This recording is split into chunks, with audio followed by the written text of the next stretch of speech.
Now here is Pascal. Welcome to you, Pascal. Thank you, Phyllis.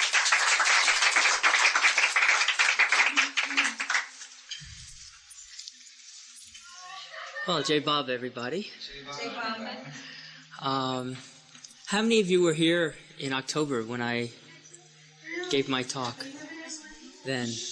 Oh, I was assuming that there would be a lot of people who had already heard that, and that based on that assumption, I didn't prepare a talk for tonight.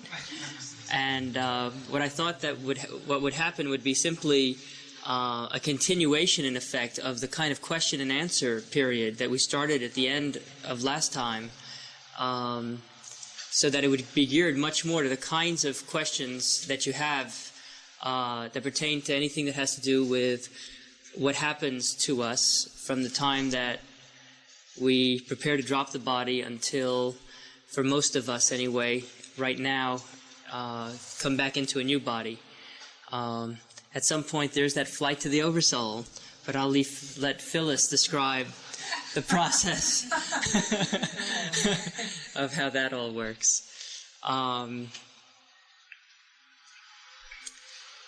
Perhaps what I should do, since many of you were not here last time, was very briefly recapitulate the material that I covered, and that's also presented in the little booklet that I wrote called Understanding Death from a Spiritual Perspective, which as soon as you crack it open you see is basically a presentation of what Baba has to say about what happens to us after we die. The very basic thing is simply that what? They're saying too cold, too noisy, we're saying too hot,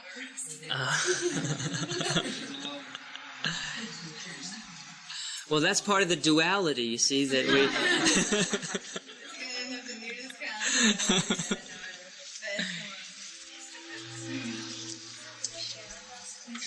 That's right, we can open the one back here maybe, that's a good idea. Well, you see, it's too hot or too cold on the other side, right? That's right. Yeah, foretaste, yes. You mean outside the window?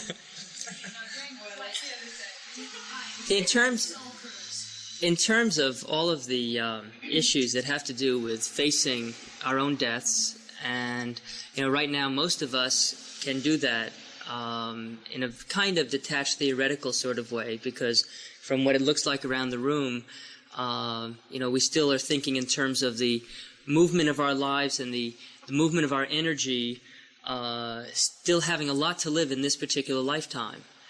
At a certain point, though, all of us do start to confront the fact that, yes, I am going to die. And there are two different things, as far as I can tell, about facing death and about understanding, and by understanding, perhaps dealing a little bit more with a little bit more poise with death. And one thing has to do with the mechanics of what happens. And what I mean by that is that there's certain kinds of experiences, certain kinds of processes that go on at death and after death, just as there are certain kinds of mechanics and processes that go on with birth and with growing up. And at one level, it's possible just to describe what happens to people after they die. And in one sense, it's a very kind of mechanical thing. It's a descriptive thing. And that's one level. The other level, though, which, as people who are spiritual aspirants, and certainly as followers of Meher Baba, is of even greater concern, has to do with the spiritual significance of death, the spiritual significance of what happens after death, and the spiritual significance or spiritual implications of what we can do now to prepare ourselves for that particular episode or that particular stage of the life of our souls.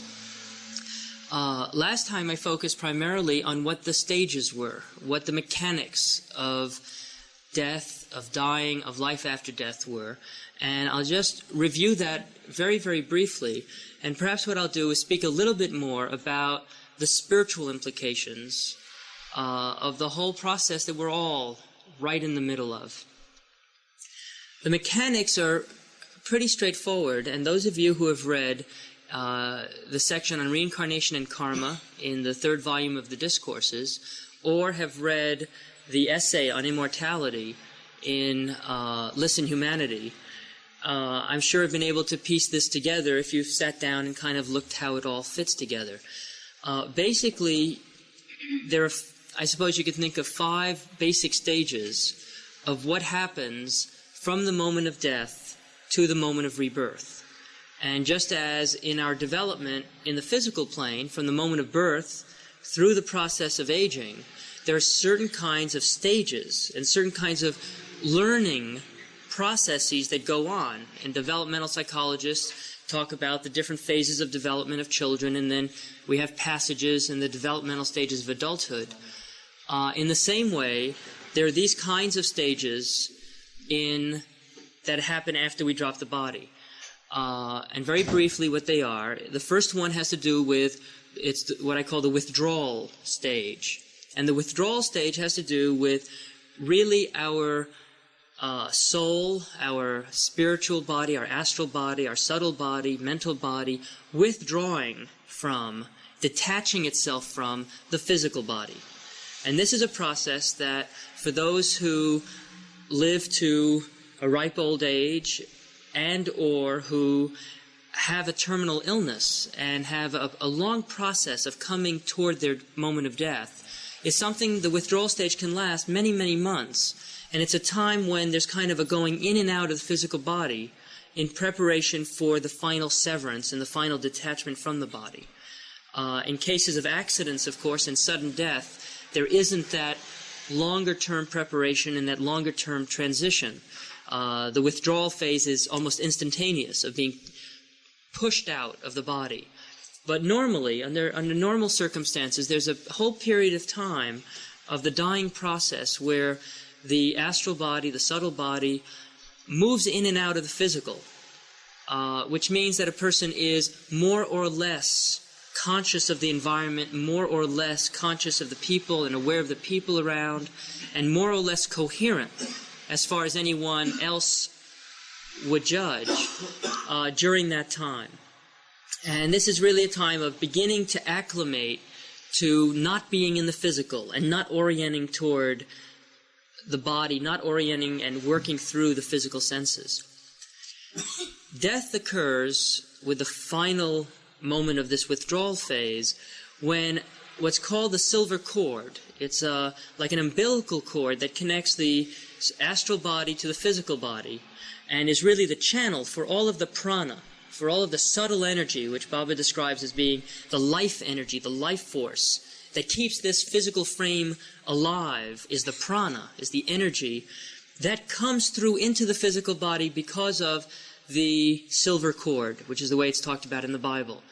And what death is, from a spiritual perspective, strictly speaking, it is the cutting, the severing of that silver kind of umbilical cord that feeds energy, life energy, to the body.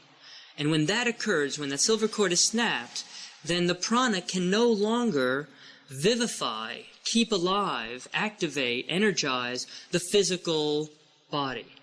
And from a physical point of view, what happens then is that the person has died. From a spiritual point of view, what has happened is that the body has died, the body has been dropped, but the consciousness of the person, the mental set, the attitudes, the feelings, the thoughts, the what makes up the person's whole sense of themselves is still very, very much present. But instead of functioning through a physical body, it is now functioning through the astral body and in relation to the subtle body. What then happens is what, just for to have names to these stages, is what I call the transition phase.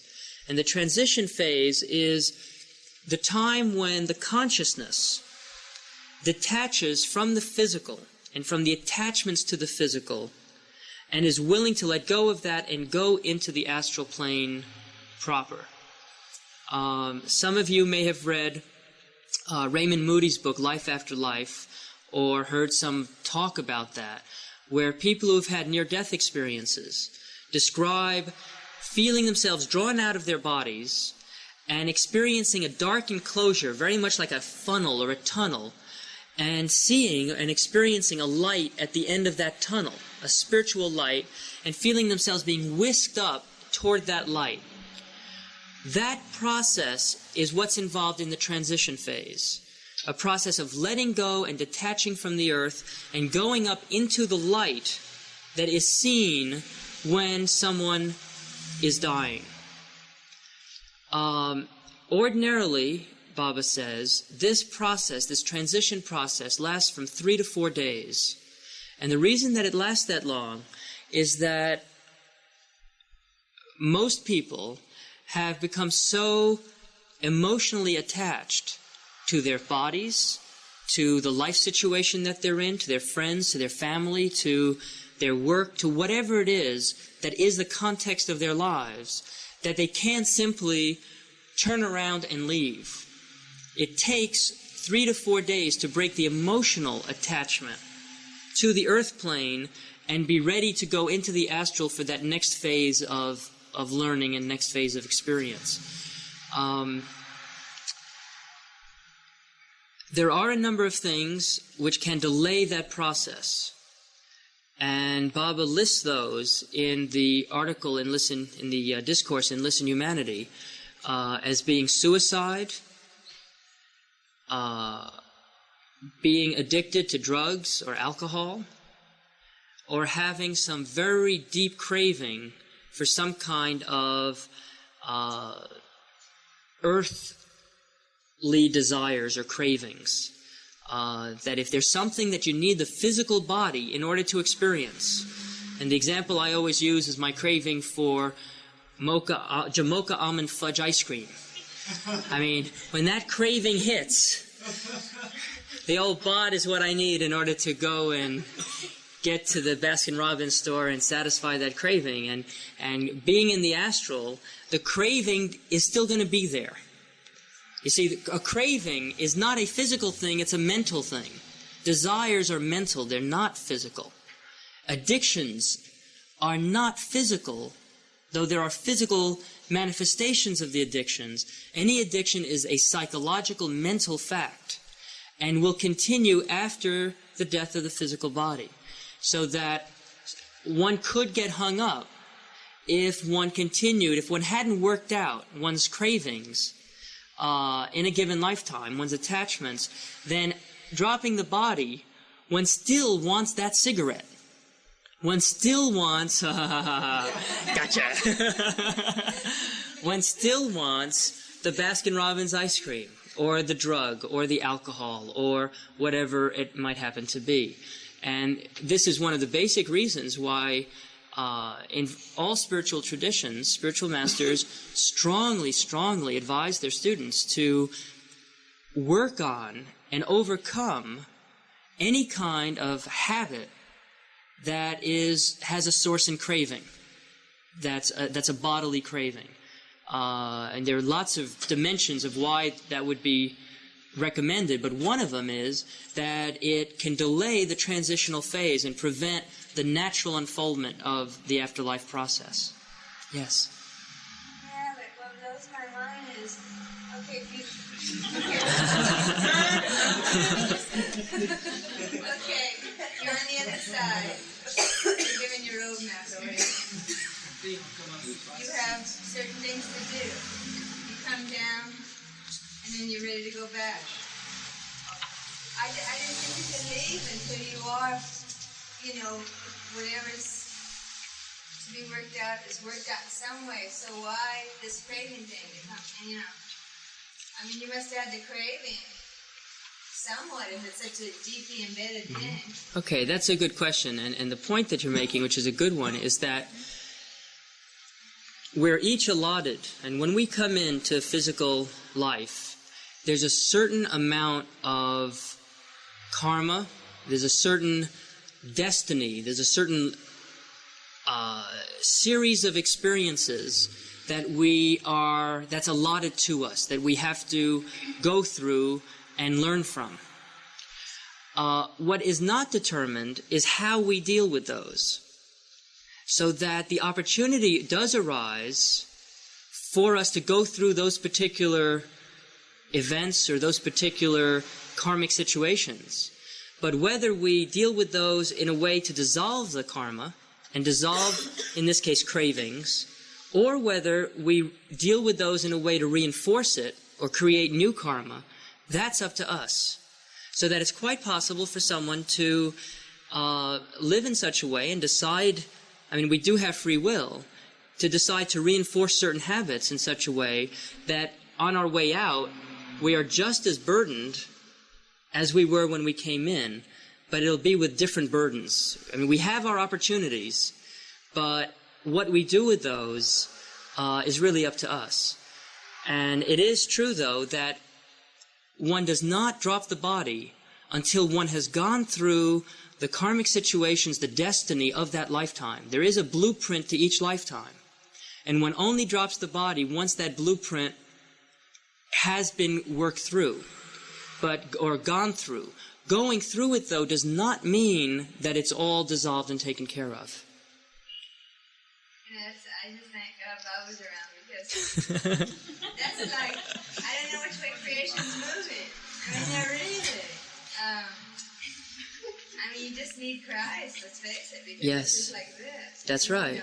That's right. Well, I mean, you look, the Buddhists talk about the wheel of death and rebirth, because left to our own devices, that's what happens. We'll just keep on generating more and more stuff, and keep on generating more and more stuff, and never get off of that wheel.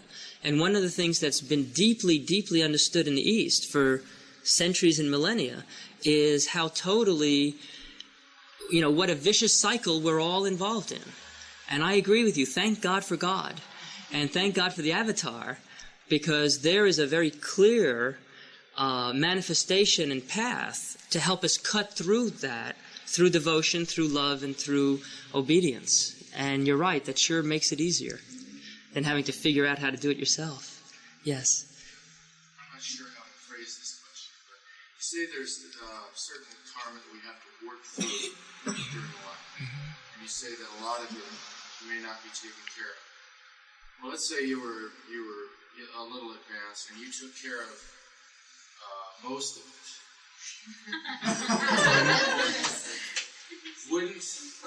Okay, so there's still some left there that you were supposed to take care of. Wouldn't you come back with that, only you said it would be in a different way, a different burden? Wouldn't it be tougher to get through it the second time? From what I've been told, it seems to get, if there's an opportunity that we have to work something out, and instead of working it out, we reinforce it, or we avoid it, or whatever, then it does get more complicated. It does become more difficult. Yes. I can't miss this. I'm sure you've been doing this talk for 10 lifetimes.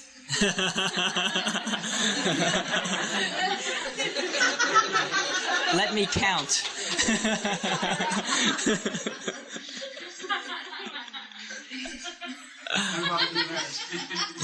Yes. From where does the knowledge come, or how do you know that each life does have a blueprint? How do you know, as clearly as you stated it, that there is a certain amount of karma and a certain set to be worked through? Well, I don't know it, but it's what I've read in Baba's works. I've read it in Baba's works, so I take that, therefore, for granted. But it's not based on anything I know. Why don't we let our guest speaker this evening do his lecture, and then we can ask some questions. It'd be nice to... Okay. Okay, I'm happy to go either way. So, all right. Well, I'll finish up, and then we'll have time for questions. We were trying to make that transition, weren't we? And we got stuck. Earthbound. Question-bound, at least. Okay. You can understand the thing about the transition taking a few days by just thinking, those of you who have children, or those of you who have had to leave someone that you really care for, how long it takes you to kind of put them out of your mind. I think about when I go out with my wife and my children are there, when they come to the door crying and they don't want us to leave, there's that tug, there's that pull, there's that being wanting to stay there and console them, and it makes it much more difficult to turn and go away. It's the same kind of thing in the transition. There are emotional ties that will keep us oriented toward the physical and toward the life that we've just been living. And it takes about 3 to 4 days to work through and dissolve the intensity of those emotional ties and to detach ourselves from, to really to recognize and deal with the fact that we've really died and that we have to let go of whatever it is that we've been so deeply involved in. Once that has happened, then we leave the earth plane and enter into the astral. And at that point, a whole other process begins, which Baba describes as being the heaven and hell states, and which sometimes I call the reflective or review stage. Basically what happens is that instead of, as when we're in the physical, instead of being very much task-oriented, goal-oriented, moving into the future, instead of looking outward and thinking about things outside of ourselves, once we've died, there isn't an outward, and there's nothing more to do in the sense of any kind of worldly tasks. And the result is that our awareness shifts focus. Instead of being outward and oriented toward the future, it becomes increasingly subjective and oriented toward the thoughts and feelings that we have, and in particular, the thoughts and feelings that we have in relation to our lifetime that we've just finished living. And one of the things which I point out in relation to this very often is how often I go through an experience and I know that there's a lesson to be learned, and yet I don't have time to sit down and really draw it out of the experience, to really meditate on it, to really learn the lesson that I've just been supposed to be learning by having gone through an experience. Why? Because the telephone rings, because the kids need to be fed, because I have to go to work. And the rush of experience prevents the real deep understanding and absorption of the lessons of experience. So what happens at this point, in this third stage, after death, is that we're given a chance to review everything that ever happened to us in this lifetime in order to really see the lesson that was there to be learned. And part of the idea here, of course, is that life is basically a school, and that what we are here for is to learn, and that what we learn from are not primarily books and teachers and all those other kinds of things, but we primarily learn from our own experience, and through reflecting on our own experience and trying to see what the universal lessons are that are being acted out in that experience. So what happens in this phase is that we go through our life experience trying to figure out what it's all about.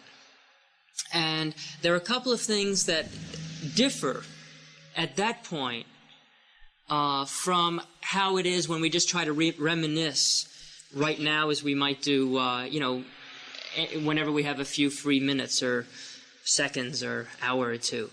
One of the main differences is that the point of view on the experience is radically different. What do I mean by that? When you look and evaluate some experience that you're having at the moment or that you've just had, by and large, the point of view that we have is a very egocentric, self-centered point of view. When I'm in a situation, I'm seeing it as I see it. And I may be, for example, in an argument with someone, and I'm not seeing what they see, I'm not feeling what they're feeling, I'm just totally absorbed in and kind of all wrapped up in, self-involved in my own feelings, my own thoughts, my own perceptions, my own desires, my own stuff. And even when I look back on that experience, say if the argument turned into a fight where there was anger and some nasty talk, when I look back on it, I'm looking back at it usually from the point of view of the ego. And the ego has a tendency to justify itself. So what do? I think back and I say something like, well, I was pretty nasty to that person, but boy, they sure deserved it. Or, I was pretty nasty, but it'll do them good to hear it.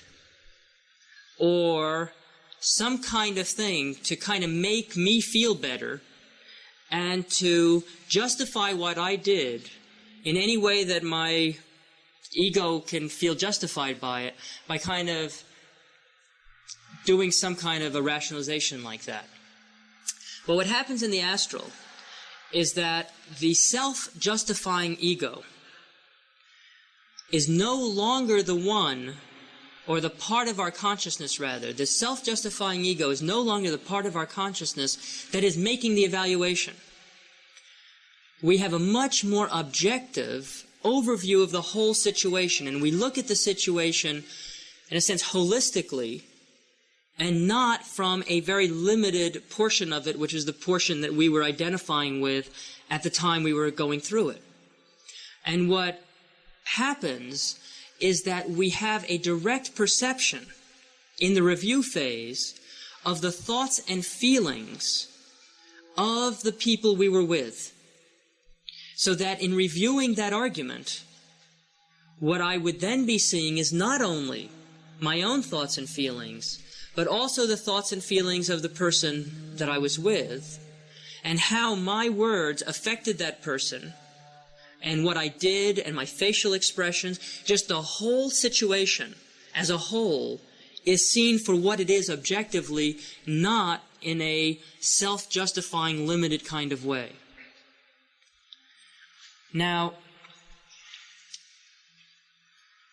if you look at a situation that way, and it's not just a situation, it's all of our life situations. If you look at every moment of your life in that kind of more objective way, there are one of two things that are going to happen. One is that you see that the atmosphere that is created by your being, the atmosphere that's created by your words, the atmosphere that's created by your actions, the atmosphere that's created by the feelings that you give out, the attitudes that you have, that atmosphere is one of harmony, of love, of beauty, of friendship, of service, and is one that brings a positive feeling to those around you. So that if that's the case, or let me put it differently, to the extent that that's the case, because everyone does bring that kind of positive thing to experience, to the extent that that's the case, then in reviewing it, one is immersed in and sees as the whole of what one's perceiving at that moment a very positive, love-filled, joy-filled experience. And it wells up in the consciousness as being very, very positive and is experienced as a real good time. In contrast, to the extent, because again, the most cheerful, loving, service-oriented person still gets into those moods where they're not so cheerful and where they're inconsiderate and where there's thoughtlessness, and where one, through word or action or facial expression even, hurts the feelings of someone else. To the extent that that's what we're reviewing, then what we see is a situation that's full of negativity, and the atmosphere of our experience and consciousness at that point is one of seeing negativity, seeing hurt, seeing everything connected with selfishness.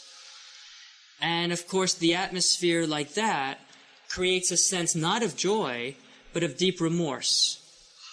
So that the feeling tone of the review process, and we go through all of our life experiences, there's a feeling tone that alternates between one of great joy and great sense of peace and love and happiness on the one hand, and then that alternates with experiences where there's remorse, a feeling of remorse for what I said, for what I did, for my thoughtlessness. Now what happens is that by and large, most of us are just as inconsiderate as we are considerate. And it usually balances each other. The positive and the negative tend to balance each other out. So that if one is seeing an experience where there's a great deal of good feeling, the next moment there'll be an experience where one was not so considerate, and that'll kind of negate, it'll kind of balance out the feeling tone one from the other.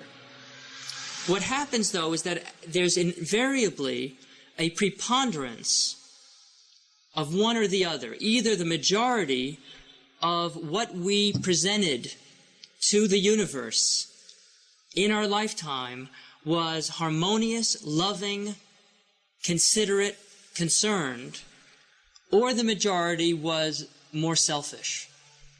And what happens is that instead of being able to balance each other out and cancel each other out, there comes a point where the only thing that's left are the positive memories,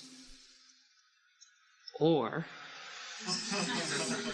the only thing that's left are the negative experiences. And what happens is that there is then a time period where either the very positive or the very negative, the remorse or the happiness, remains as the primary feeling and experience in that phase of afterlife. And these two states of consciousness, of intense joy or intense remorse, are what in traditional religions are considered to be heaven and hell. And what Baba has pointed out is that heaven and hell are not places. You cannot get into a rocket ship and go and find heaven up there. They're not geographical places. Heaven and hell are states of mind that result when we review what we have done from an objective point of view.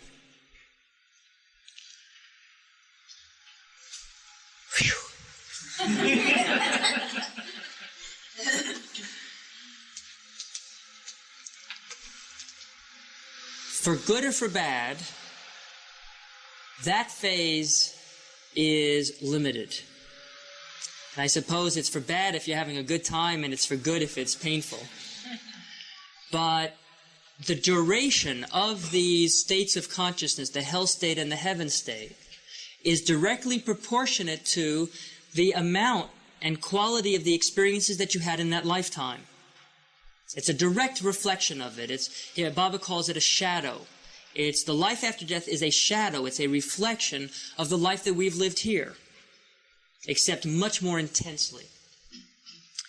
What happens at that point is that we come out of that subjective state. We've learned the lessons of the given lifetime, and we come out of that deep subjectivity and become aware for the first time of the astral plane as an environment. We're no longer just wrapped up in our own processes. We start to relate to the environment of the astral plane.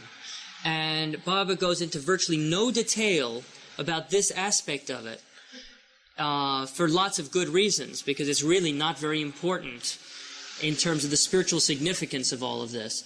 But again, in terms of the mechanics, there are all sorts of different activities in the astral that we go through, just as there are innumerable activities in the physical.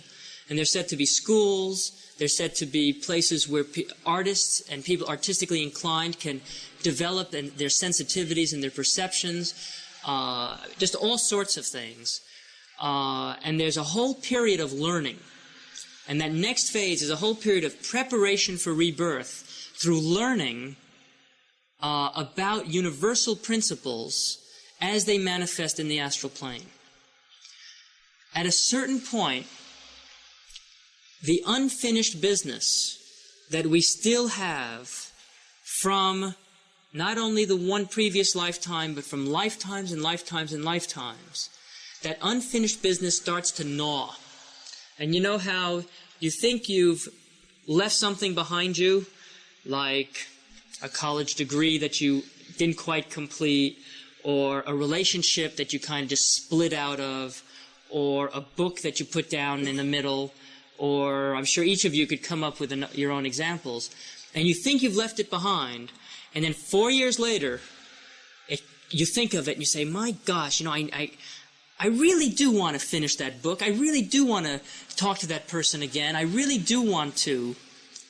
And of course we want to, because anything that we've started of that nature, which is not brought to a close, where the circle is left open, it's not closed, will remain with us until we can close it.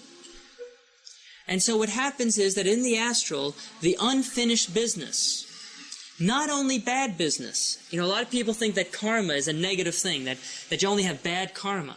Not so. Karma can be very positive relationships, very positive ideals and strivings, work, all sorts of things. But if it's unfinished, even if it's unfinished service, it starts to gnaw, and it starts to say, hey, let's get back into the sphere of action. Because the physical world is the sphere of action. And what happens is that we then prepare ourselves, fortified with the lessons that we've learned in the astral, from the review phase and from this learning phase. Fortified with that, we then take on another life commitment to come back into the physical and to complete whatever kind of unfinished business, to work through whatever kind of karma we can work out in that next given lifetime. And that's basically what that cycle is all about. And that's a fairly abbreviated version of it, but that gives you kind of the major landmarks.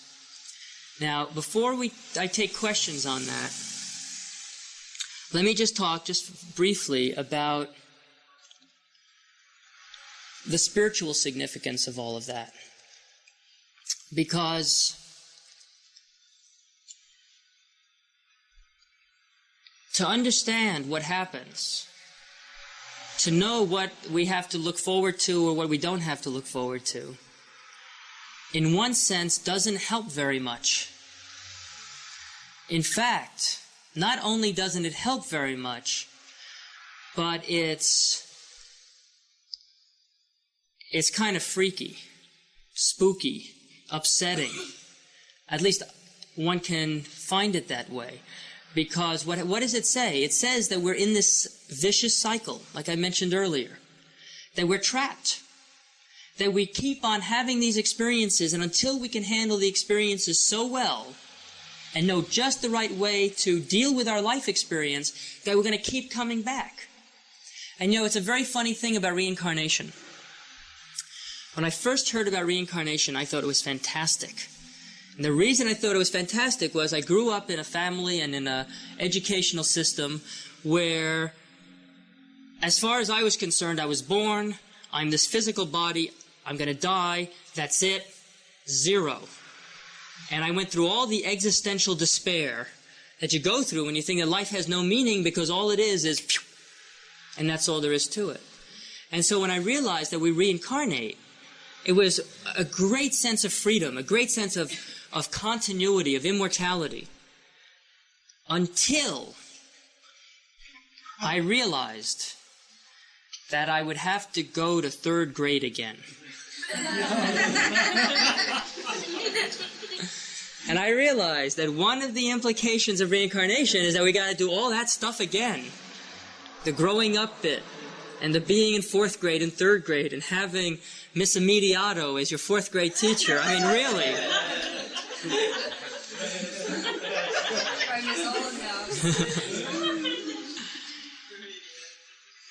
And one of the things that comes out of knowing about what happens after death is a further question or a further statement. Help! Let me out of here. What do I do? And it's very interesting to me because of the work that I do at John F. Kennedy University, where I'm involved in an institute that teaches and does some research with both in parapsychology and psychic phenomena and also with mysticism, is that I see just a lot of people who are really into the metaphysical, psychic. It's no longer an underground, overground.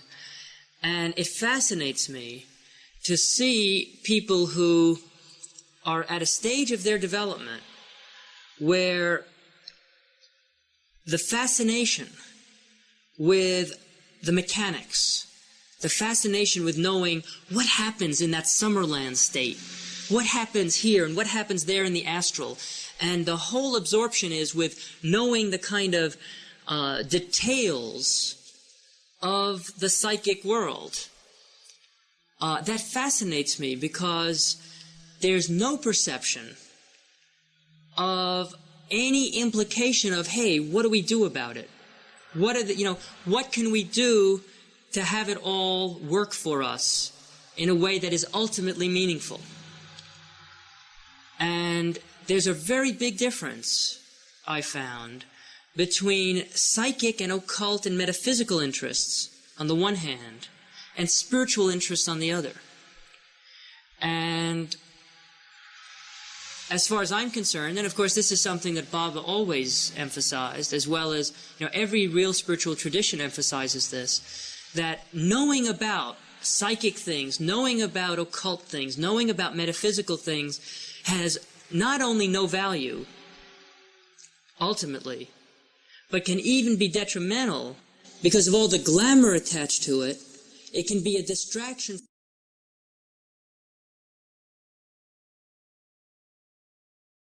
In terms of the spiritual aspect, well, it seems to me that there's one basic implication.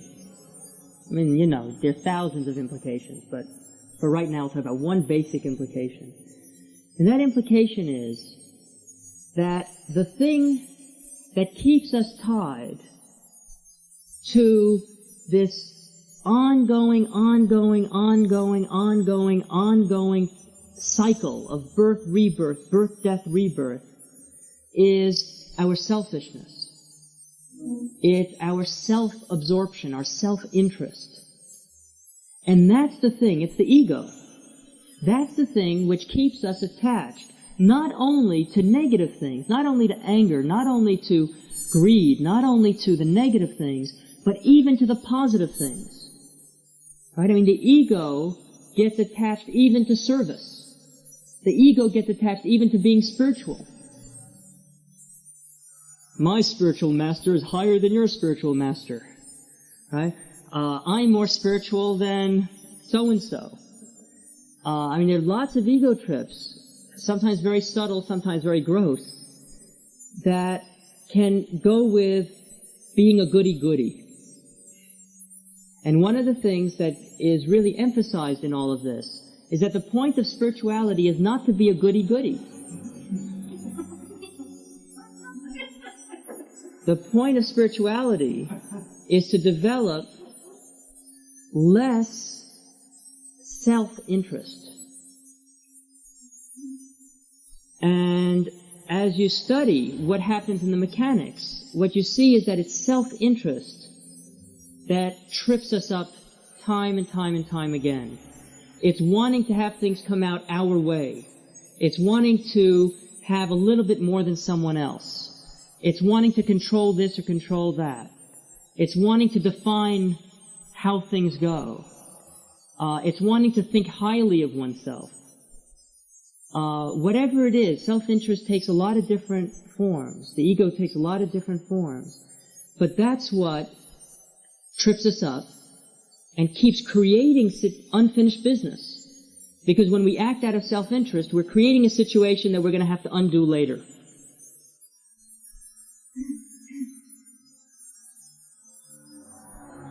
The thing that Baba emphasized over and over and over again, whenever he talked about death and dying and life after death, is that all of the deaths that we talk about in terms of the physical body are not deaths at all. I mean, all that's happening is that the body's dropping, the mind and everything in the mind, the feelings, the attitudes are still continuing. And what he kept emphasizing is that there's only one real death, and that the one real death is the death of selfishness. It's a death of the ego. And that as long, or rather until, we're willing to die to ourselves, to our feeling of self-importance, or even to our feeling of self-unimportance, right? Because that's also an ego trip. I am so inferior. I can't do that. I can't do this, right? Ego is not only a superiority kind of thing, but Baba points out very clearly, the ego gets as much satisfaction by separating itself out, by saying, I'm not as good as so-and-so, as it does satisfaction saying, I'm better than so-and-so. Because the principle of the ego is to emphasize separateness, selfishness. And selfishness, separateness, doesn't matter whether it's giving you a good trip or a bad trip. Very interesting to think about.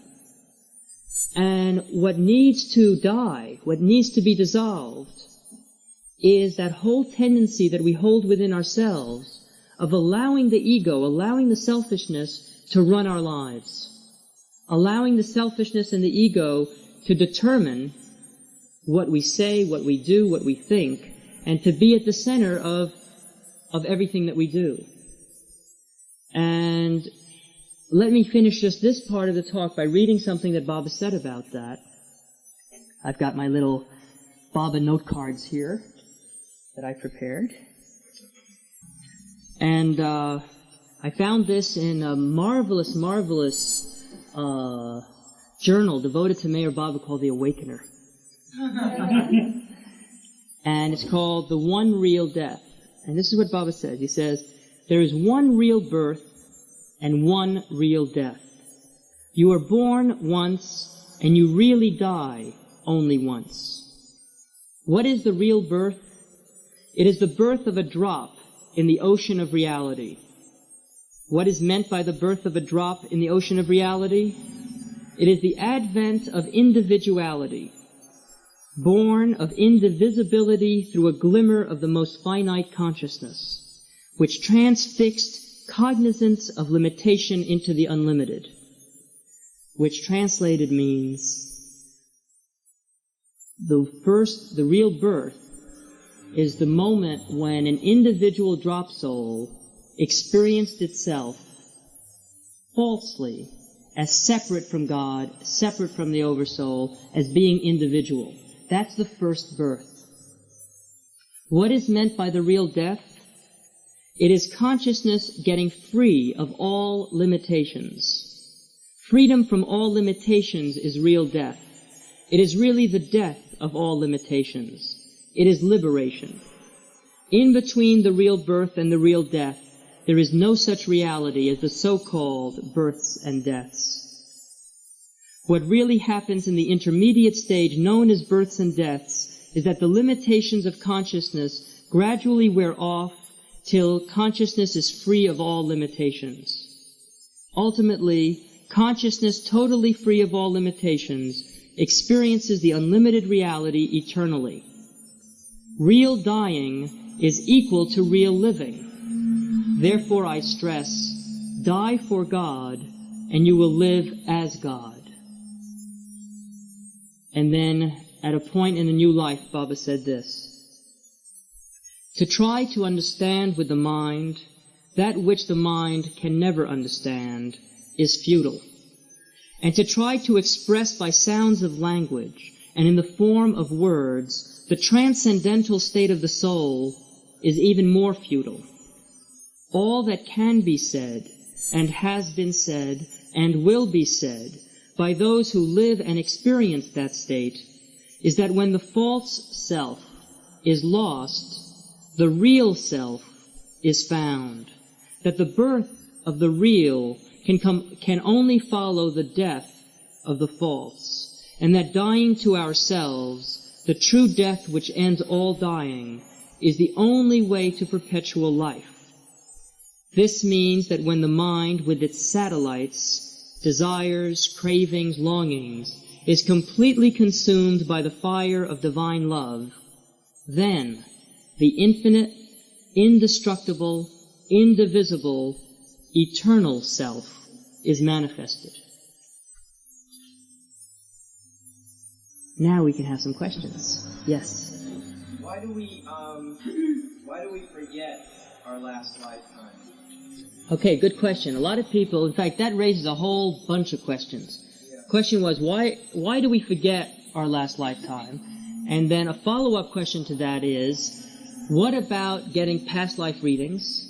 What about all this stuff about hypnotic regression and re-experiencing your past lives? And what about all that kind of neat-looking stuff, maybe? Well, can I say one more thing? Sure. Narrow the question? Sure. I'll expand it right back up again, though. Go ahead.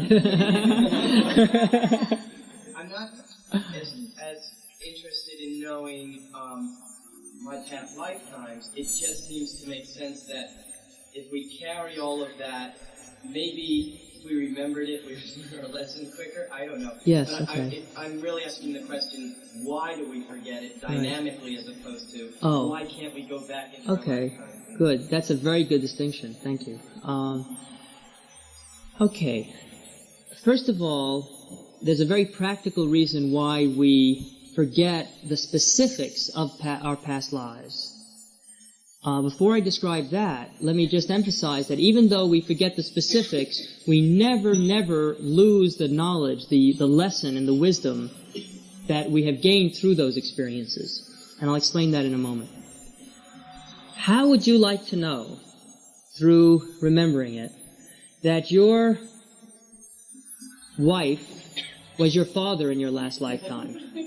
Or that your...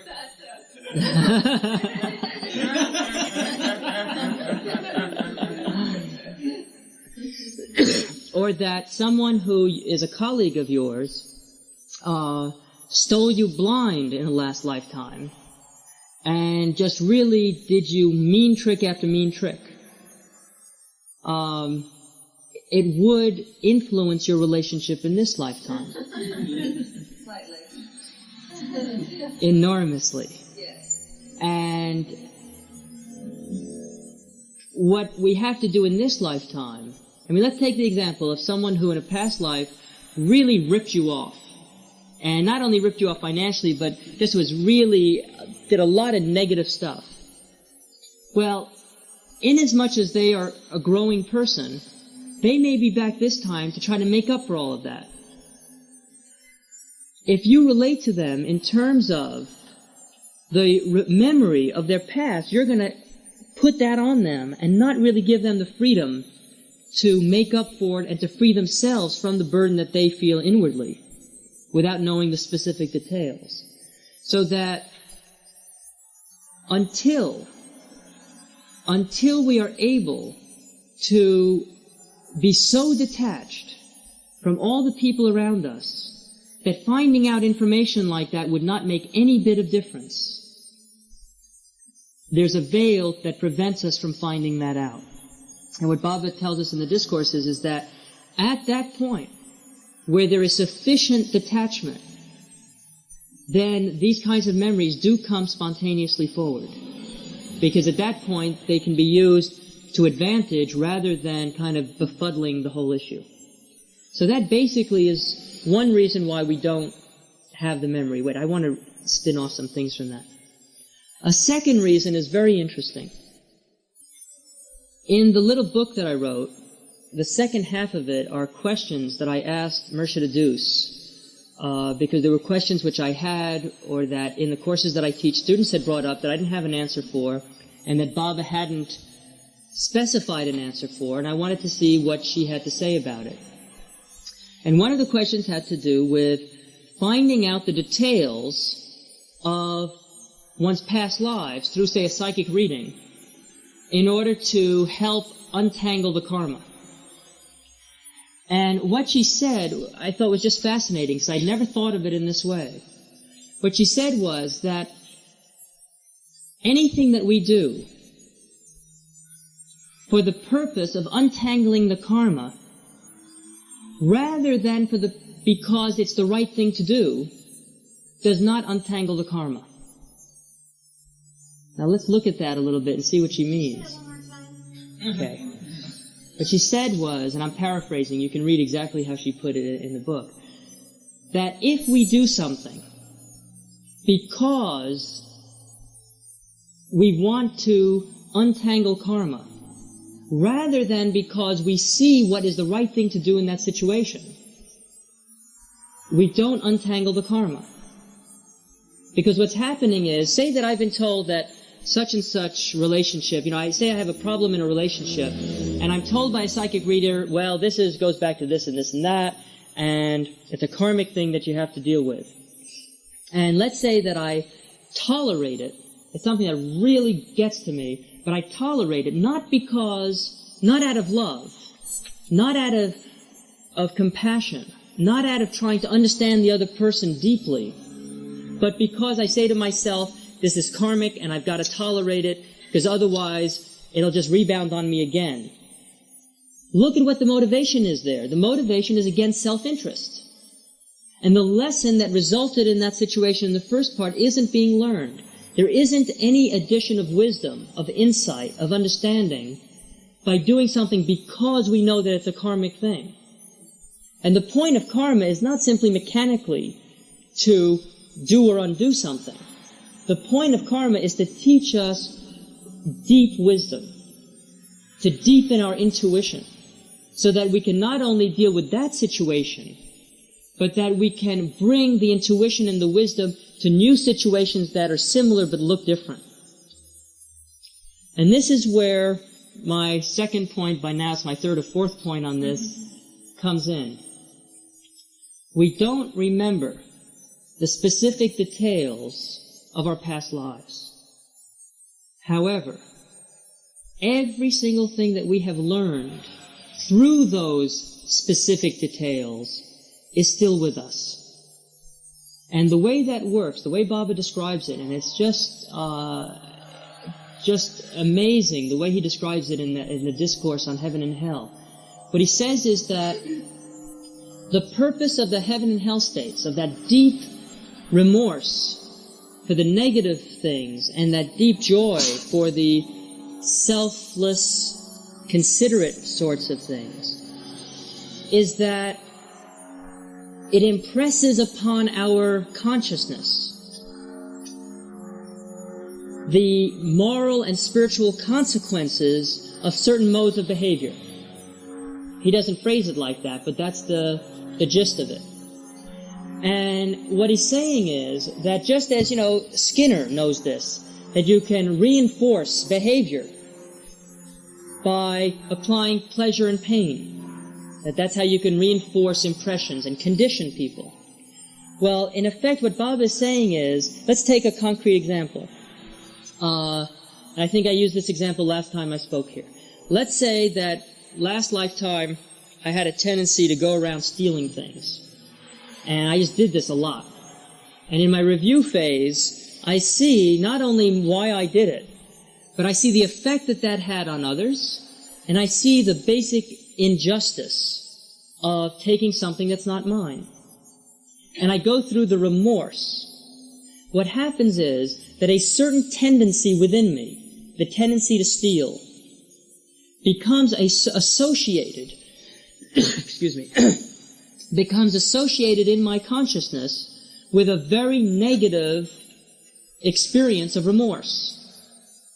In the next life, I may not remember anything about being a thief, but when that tendency comes up, as it inevitably will, to steal something, it's going to immediately associate and bring up internally a feeling of, you better not do that, that's a no-no, that hurts, pangs of conscience.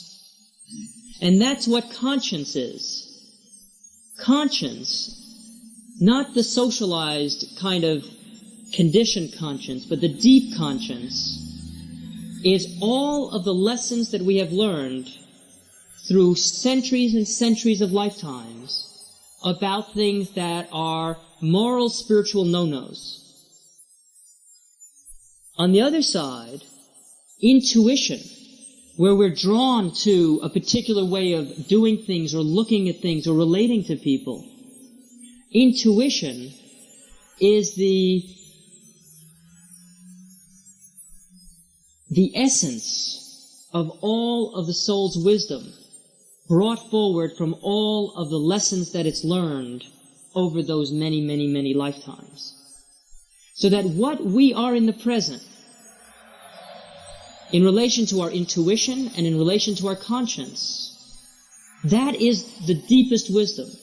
That has within it, even though we don't have to know the specific details, everything we have ever learned in all of our lives. And what Baba keeps reminding us is to follow one's intuition, to recognize intuition, to develop intuition, to discriminate between intuition and all the other noise that goes on in our minds, and to trust intuition and to obey conscience.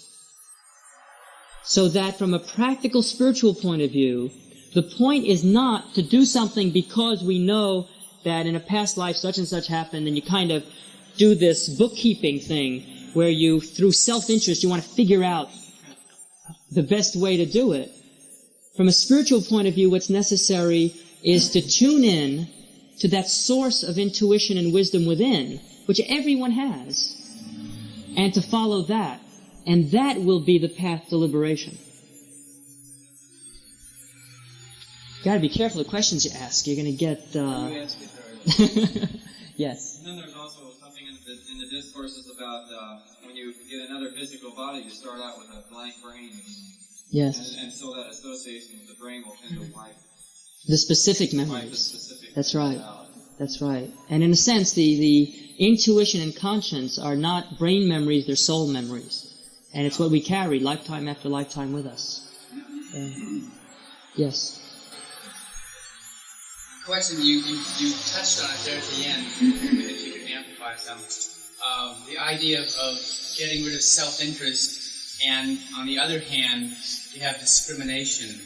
If I were in business, it might be, in some sense, my self-interest to always give the best deal, and yet in discriminating, I may go broke and not be able to then have money to feed myself and family. And I think that's sort of a simple situation, but I'm sure it can... Well, let's take that one. Where it's a little tougher to make... Yeah, the thing is about a situation like that is that the best deal would not be one in which you go broke. And I'm not talking about just the best deal for somebody else's benefit, but the best deal in terms... Remember, we're talking about an objective view where you're just as much a valid part of the whole picture as the other person. And if self-interest makes it so that you want everything to come to you, it's just as much an ego thing to say, oh, I don't want anything, I'll stand here and push everything away from me. See, that's still that dualistic thing. And the point, and that's why it's so difficult, is that the point is to find that balance where the whole is respected, and the Baba, the God within you, is respected just as much as the Baba, the God within everyone else. And the best deal is the one where everyone benefits equally, or to the proportion that they're into the deal on, not one in which one party suffers, even if you're that party. And I think it would be the same in every situation. Yes? What about this thing about closing circles? Suppose you have things you would like to develop, like talents, but you just don't have time because you're too busy working. You just can't do it all.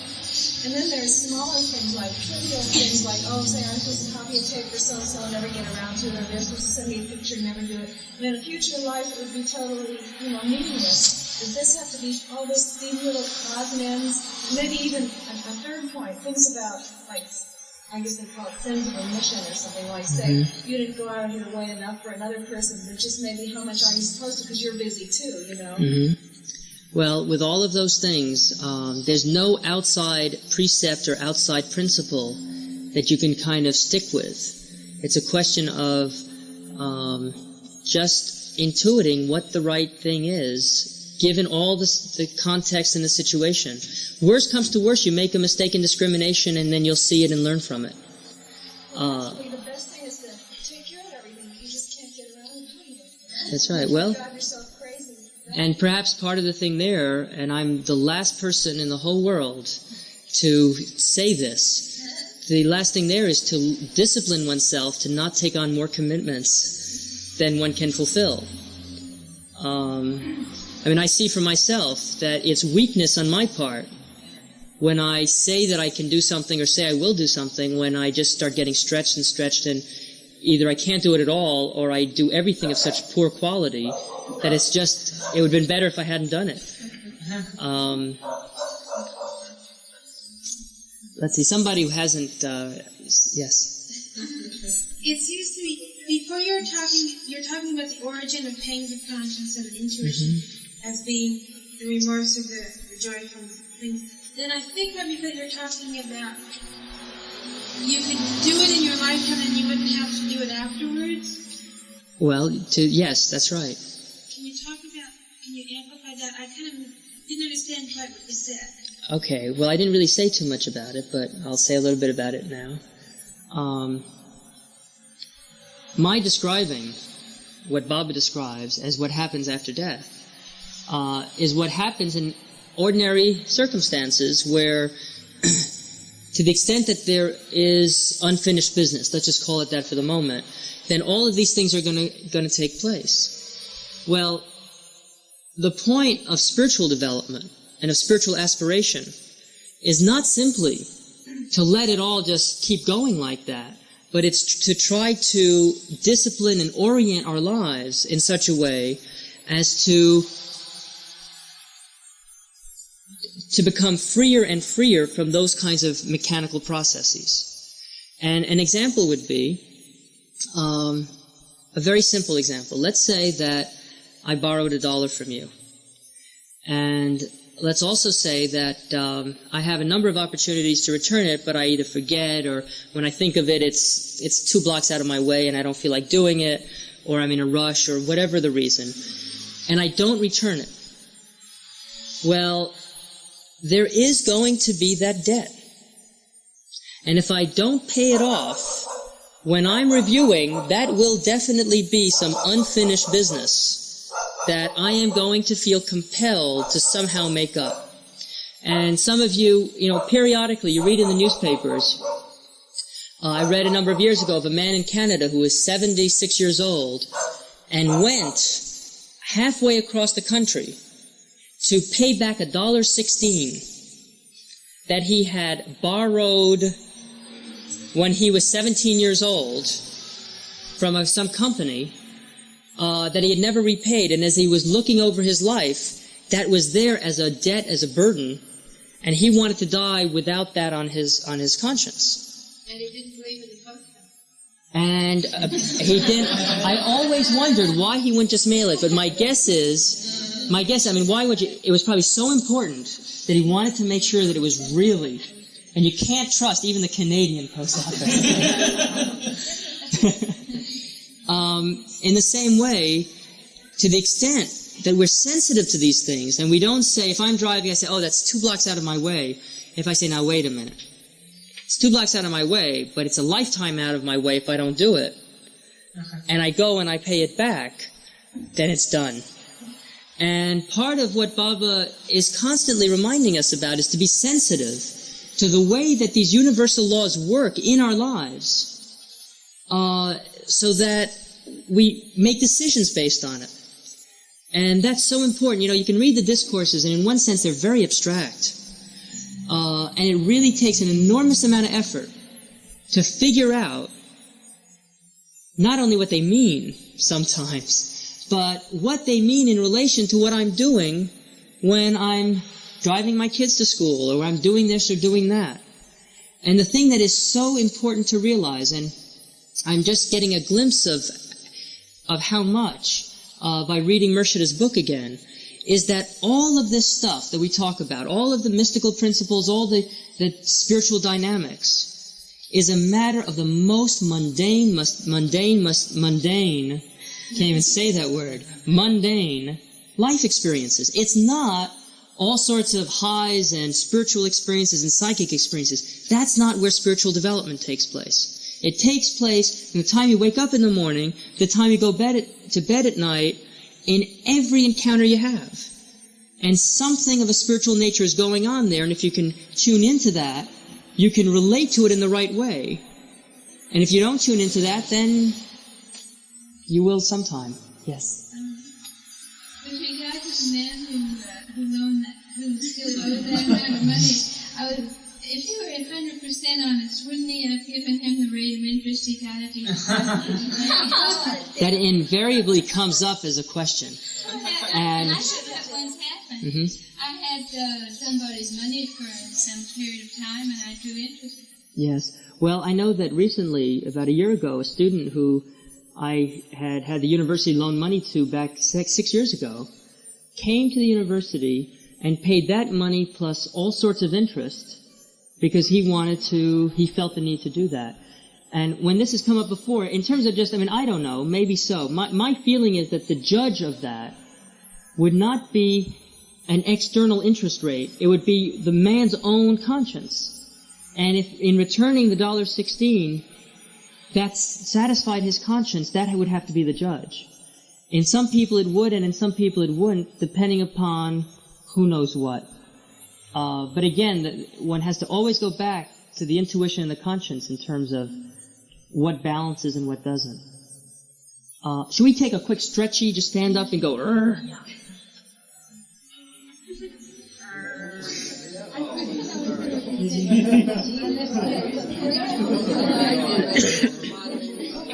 Are you going to start now? I have a 5-minute break. What? Do I have time or break? Well, it's up to you. I'm going to start answering questions, but you can go and come back in.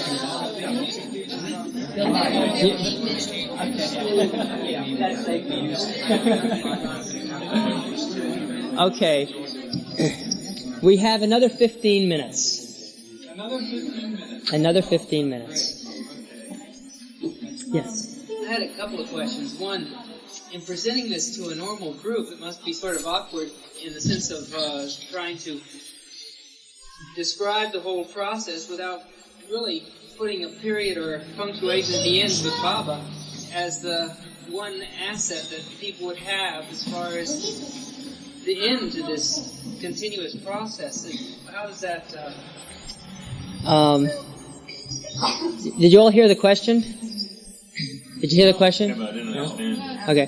The question was, as I understood it anyway, when I talk about this to public groups, to groups that aren't Baba lovers, how do I present it? And what do I do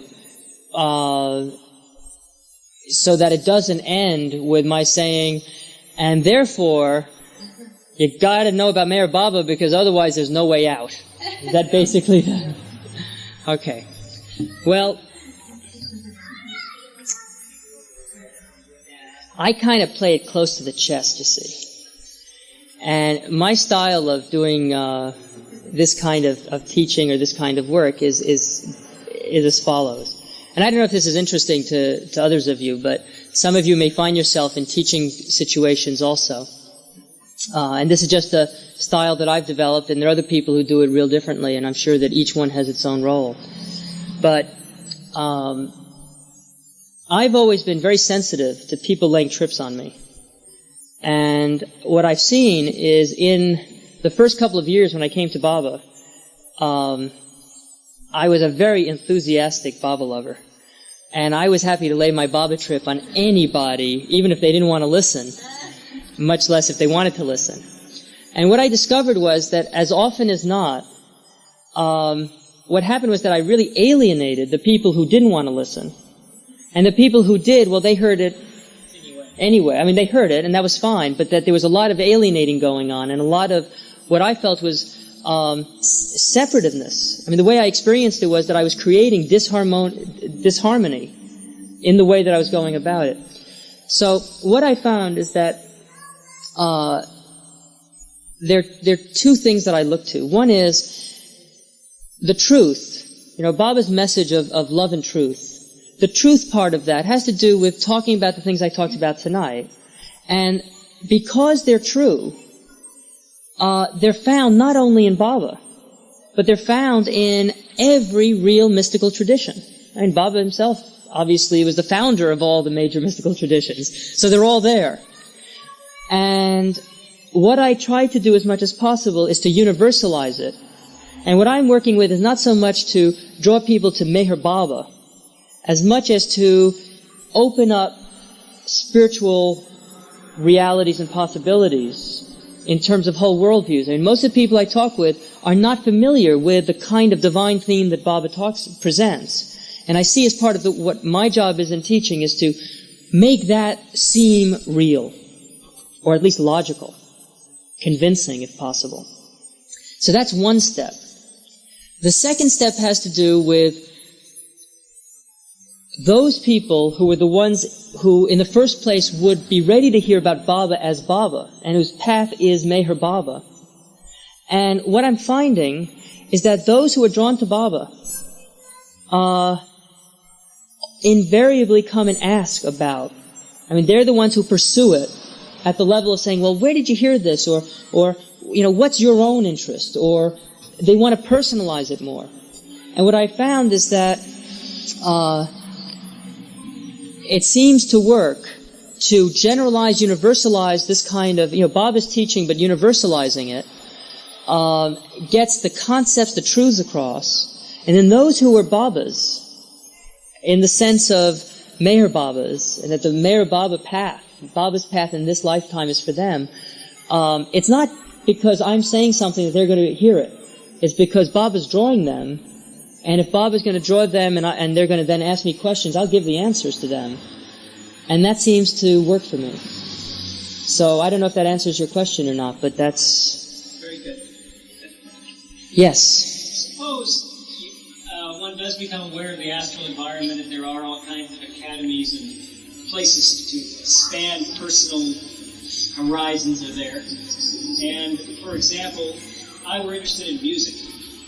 And I really want to master I want to integrate something of music into myself. And I get pretty far.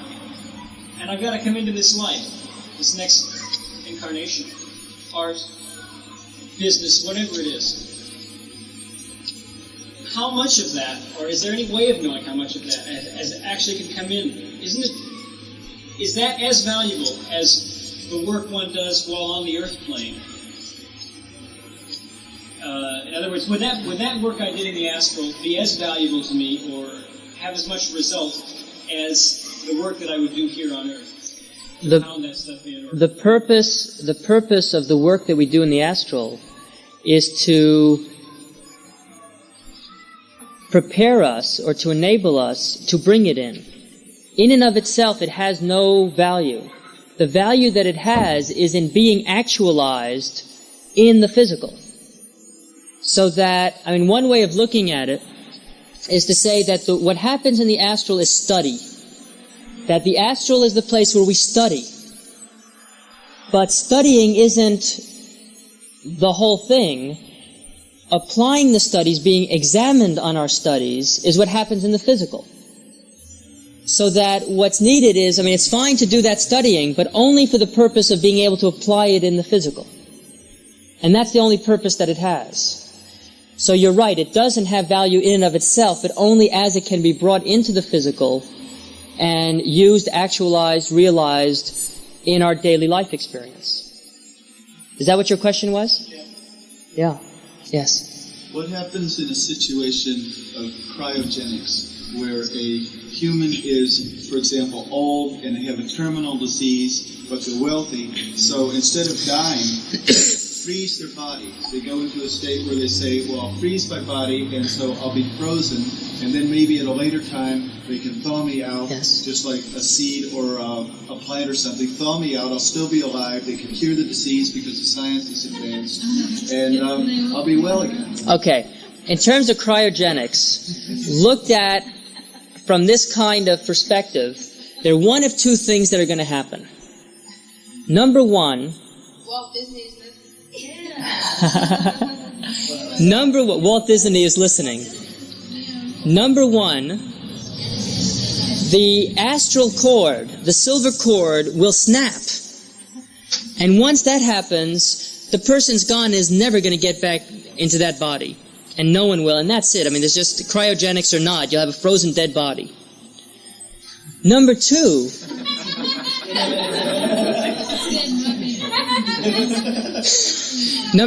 assuming that somehow or another that process could take place without the silver cord being snapped so that the person could come back in, what's happening is that for 50 or 100 years, this soul is lingering around, hanging out, tied to the body, unable to go into the astral, unable to act in the physical, earthbound, without any mode of expression or experience. Whereas if they had allowed themselves to die, they could have just gone through the process and had another body before the doctors could have figured out how to thaw him out. But will the soul be conscious during that whole time, just sitting there like somebody's waiting? Oh, yes. When we die, we retain consciousness. And in fact, people who are in coma are not unconscious. What's happening in a state of coma is that the person cannot use the body to express. But the consciousness is right there, fully perceiving everything that's going on. And the same thing would be in this kind of a case. That's different than sleeping, then. Yes, it's different from sleeping. Because then you're not conscious of everything. That's right. Yes. Something I don't understand. Do we do something when we're disincarnate? I mean, I somehow think that we have more people when we're in the body to do it Baba's way or not Baba's way. And then when Paul started talking, I didn't understand. Do we have that same kind of ability when we're disincarnate? There's also life experience that goes on in the astral. And we make some kind of decision? Yeah. Yeah. On the same line, in this reviewing process... At least that's my understanding of it. Yeah, actually, yes. In the reviewing process, how much actual control do you have, or is it like watching a film that you merely... The reviewing process, from what I understand, is a very mechanical thing, where we're reliving a film of our lives. And that there is virtually no control over. That's something that we're just going to go through. But it's in the phase afterwards where there is an awakening to the life on the astral plane. Yes? Can the same process be activated while one's in body, such as reviewing one's experience? I know you stated briefly this tendency to rationalize our actions. Yes. Because our ego's there. Okay, the question was, and it's a key question, can we get going on this review process while we're in the body? And the answer is, not only can we, but that's part of what spiritual development is all about, to be so aware of what we're doing with our lives, not from a self-interested point of view, but from an objective point of view, that we can start treating ourselves more objectively and treating those around us more objectively.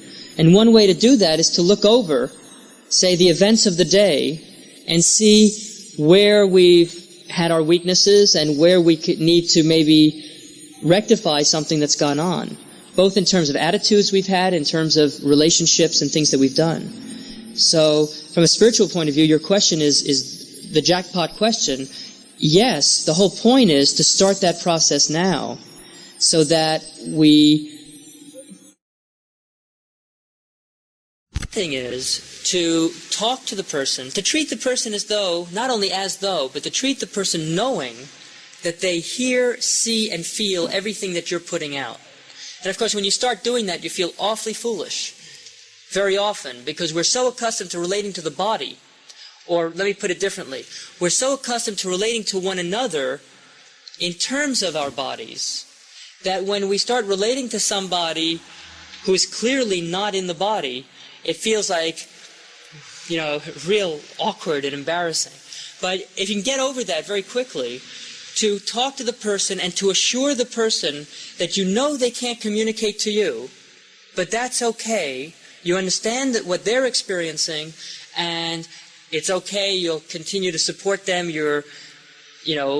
whatever you want to say, whatever comes from the heart, but to, first of all, address them out loud, very clearly, and then secondly, to assure them that you know that they can't communicate to you. Because that seems to be the place where the greatest frustration comes, of wanting to respond and not being able to. Yes. Last question. Tell us a little bit what happens right before you pick up the new body, and when the soul goes into the body, actually. Okay. Yeah. Again, that's the area where not only does Baba not say much, but in any of the psychic, metaphysical kind of things that I've looked at, is the least discussed of anything, is the actual mechanics right before coming back into the body. The only thing that Baba does say is that the soul associates with the developing fetus at the time, around the time of quickening, which is about the 3rd and a half to 4th month.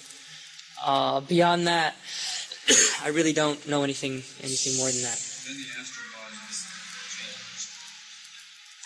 There are all sorts of metaphysical, all sorts of esoteric astral level things where the astral body gets changed, and there's an etheric shell. I mean, there are all sorts of layers and layers of bodies and bridges, but I've never really interested myself in getting into those kinds of details of it. But there is that kind of literature available. What? That could be a lifetime researching them. Yes, exactly. Okay, I said last question. We'll take one last one. More. What is the tunnel that I hear about people find themselves going through when they see the light at the end? What is that tunnel? It's not the cord, because that's already severed. No, I don't know. There must be some kind of maybe Phyllis can describe it. Why don't you describe it, Phyllis? Can you describe it? Well, if you're astral projecting, it's simply like a break. If you think of your radio signals, you split from station to station, there's a blank. Mm-hmm. And somehow it registers like a tunnel to Mm-hmm. It's probably the same thing after death, going through kind of a skip in consciousness, where it seems like you're going through dark. Yes. Not really a place. Yes, that's... Until you recover your full Yes. consciousness. Did you all hear that? You want me to repeat it? You all heard it, okay. Yeah. Oh, you didn't hear it? Okay, what Phyllis said was that there's a moment when one leaves the body where there's like a break in consciousness. It's like in tuning channels, you're tuned into the physical, and then you change radio stations into the astral. Well, in between those two stations is kind of like a blank bridge spot, a transition spot. And it's a kind of like a skip of consciousness. And she suggested it's that kind of a thing that happens after death, is that that the skip in consciousness is experienced as this dark enclosure and dark tunnel. But somebody who meditates before death, takes Baba's name, or has some training, skips that. Just go right into wake up and you're just fully...